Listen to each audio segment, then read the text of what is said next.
কিছু মানুষ দুই সময়ে আপনার সাথে সাক্ষাৎ করবে।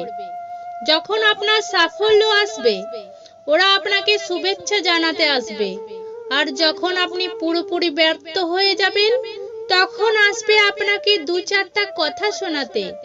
কাউকে জবাব দেবার আগে 1 মিনিট সময় নিন। দেখবেন হয় জবাবটা বদলে গেছে, অথবা আর জবাব দিতে ইচ্ছে করবে না। আমরা প্রতিটি কথার পিঠে কথায় জিততে চাই, এটা ভুল চিন্তা। জবাব দেওয়ার চেয়ে জবাব না দেওয়াটা অনেক বেশি শক্তিশালী। খাওয়ার পরে স্বামী স্ত্রী ভুলেও এই কাজটি করবেন না। তা কখনো খাবার নিয়ে খারাপ মন্তব্য করবেন না। একে অপরকে প্রশংসা করুন, এতে মহব্বত বাড়ে।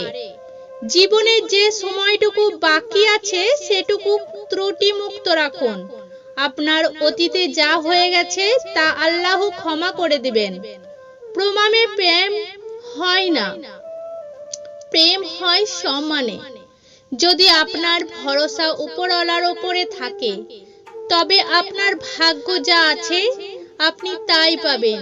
কিন্তু বিশ্বাস যদি থাকে নিজের উপরে, তাহলে উপরওয়ালা আপনার ভাগ্য সেটাই লিখবে যেটা আপনি চাইবেন। ওই মানুষটার গুরুত্ব কখনো কম হতে দেবেন না, যে আজকের দিনে এসেও আপনাকে সময় দেয়। মানুষ দুটি সময়ে সম্পূর্ণ বদলে যায়।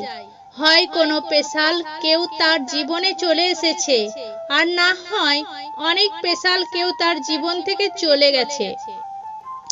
একটা কটু সত্যি কথা, বাবা মায়ের উপদেশ সবার খারাপ লাগে, কিন্তু বাবা মায়ের সম্পত্তি সবার ভালো লাগে।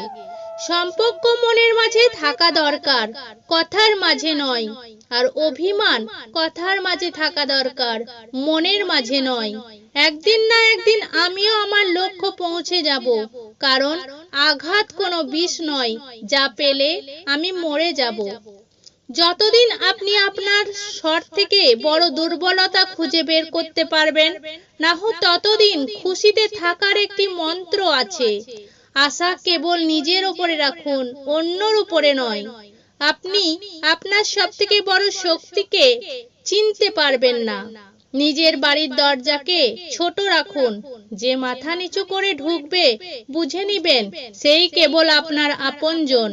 তার সাথে অবশ্যই থাকুন যার সময় খারাপ, কিন্তু তার সাথে কখনোই থাকবেন না যার উদ্দেশ্য খারাপ।